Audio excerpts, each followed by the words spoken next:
الحمد لله وكفى وسلام على عباده الذين اصطفى أما بعد فقد قال الله تبارك وتعالى في كلامه المجيد والفرقان الحميد أعوذ بالله من الشيطان الرجيم يا أيها الذين آمنوا بالله ورسوله والكتاب الذي نزل على رسوله والكتاب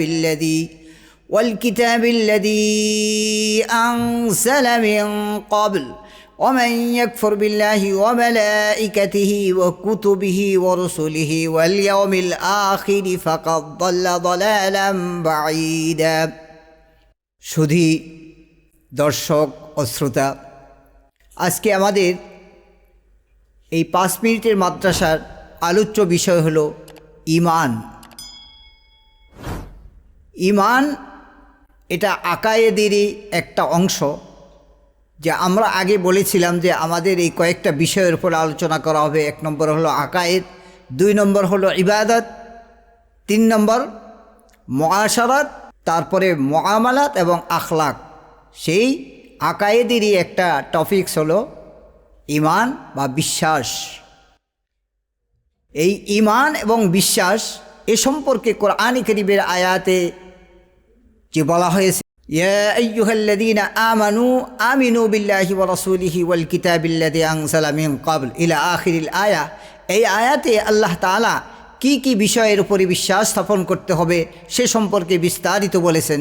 যে আল্লাহর প্রতি বিশ্বাস, ফেরেশতাগণের প্রতি বিশ্বাস, নবী রাসূলগণের প্রতি বিশ্বাস, আসমানি কিতাবের প্রতি বিশ্বাস, আখিরাতের প্রতি বিশ্বাস বা পরকালের প্রতি বিশ্বাস, এবং তাকদীরের ভালো মন্দের প্রতি বিশ্বাস। এবং এই বিশ্বাসগত দিকগুলি প্রথমত হলো যে এটা অন্তরে বিশ্বাস করতে হবে। অন্তরে বিশ্বাস করার পরে মুখে স্বীকার করতে হবে। অন্তরে বিশ্বাসকে বলা হয় তাসদীক বিল জিনান, মুখে স্বীকার করাকে বলা হয় ইকরার বিল লিসান, তারপরে হলো আমল বিল আরকান। এখন কোনো ব্যক্তি যদি অন্তরে বিশ্বাস আছে বলে, কিন্তু মুখে স্বীকার করতে সময় যদি বলে যে আল্লাহ এক কিনা বলো, স্বীকার করো, তখন সে মুখে বলে না, তাহলে সে ঈমানদার হতে পারবে না।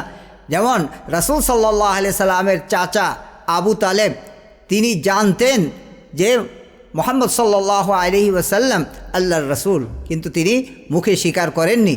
এই স্বীকার না করার কারণে তিনি কাফের। আর কোনো ব্যক্তি যদি মুখে স্বীকার করে কিন্তু অন্তরে বিশ্বাস নাই এবং আমলও করে, তখন তাকে বলা হবে মুনাফিক। হিপোক্রেসি যেটাকে বলা হয়, মুনাফিকি যেটাকে বলা হয়।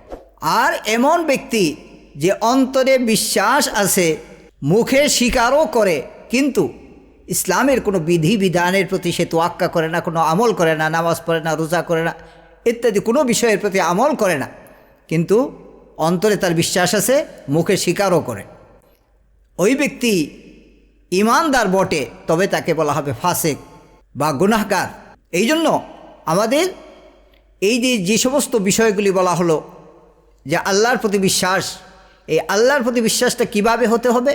যে আল্লাহ এক, তার কোনো শরিক নাই, এইভাবে বিশ্বাস স্থাপন করতে হবে। এইটা বিশ্বাস করার পরে কেউ যদি বলে যে না, ভালোর কর্তা একজন, মন্দের কর্তা আরেকজন, তাহলে সেটা আল্লাহর প্রতি বিশ্বাস হলো না, সেটা তাওহীদ হলো না। তাওহীদে বিশ্বাসী তাকে বলা হয় মুওয়াহ্হিদ।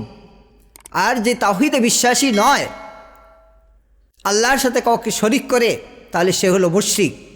আল্লাহ তাআলা মুশরিকদের সম্পর্কে বলেছেন, ইন্নাল্লাহা লা ইয়াগফিরু আন ইউশরাকা বিহি ওয়া ইয়াগফিরু মা দুনা যালিকা লিমান ইয়াশা।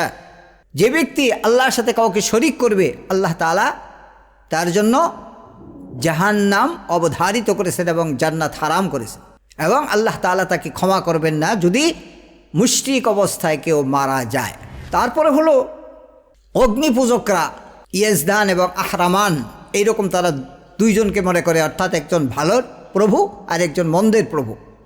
এটাও শিরক।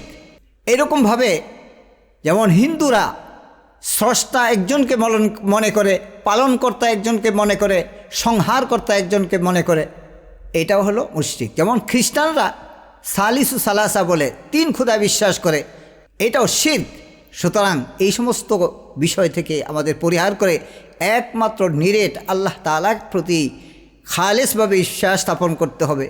এমনিভাবে ফেরেশতাগণের প্রতি কীভাবে বিশ্বাস করতে হবে যে ফেরেশতারা আল্লাহর এমন একটা মাখলুক যাদেরকে আল্লাহ তাআলা নূর দিয়ে তৈরি করেছেন, তারা পুরুষও নন নারীও নন। ইহুদিদের এক সম্প্রদায় তারা মনে করে ফেরেশতারা হলো আল্লাহর কন্যা। এটা সম্পূর্ণ একটা ভ্রান্ত ধারণা, ভ্রান্ত আকিদা। এইরকমভাবে নবী রাসূলগণের প্রতি বিশ্বাস স্থাপন করতে হবে এইভাবে যে আল্লাহ তাআলা যুগে যুগে যত নবীদেরকে পাঠিয়েছেন তাদের সবাইকে আমরা হক বলে জানি, তবে তাদের শরীয়ত রাসূল সাল্লাল্লাহু আলাইহি সাল্লাম আসার পরে সমস্ত শরীয়ত বাতিল হয়ে গেছে, মনসুখ হয়ে গেছে, অন্য কোনো শরীয়তের উপরে আমল করা যাবে না। এইরকমভাবে আসমানি কিতাবের প্রতি বিশ্বাস স্থাপন করতে হবে যে আল্লাহ তাআলা যে সমস্ত আসমানি কিতাবগুলি নাজিল করেছেন প্রত্যেকটার উপরে আমরা বিশ্বাস স্থাপন করি, তবে একমাত্র কোরআন নাজিল হওয়ার পরে অন্য আসমানি কিতাব যেগুলি আছে সেগুলি মনসুখ হয়ে গেছে। এইভাবে আখিরাতের প্রতি এটা বিশ্বাস, এটা অনেক বিস্তারিত বিষয়, এবং তাকদীরের প্রতি বিশ্বাস এটা অত্যন্ত বিস্তারিত বিষয়। ইনশাআল্লাহ পরবর্তীতে আমরা এ সমস্ত বিষয়ে বিস্তারিত আলোচনা করব। আল্লাহ তাআলা আমাদেরকে আমল করার তৌফিক দান করুন। আমিন। ওয়া আখিরু দাওয়ানা আলহামদুলিল্লাহি রাব্বিল আলামিন।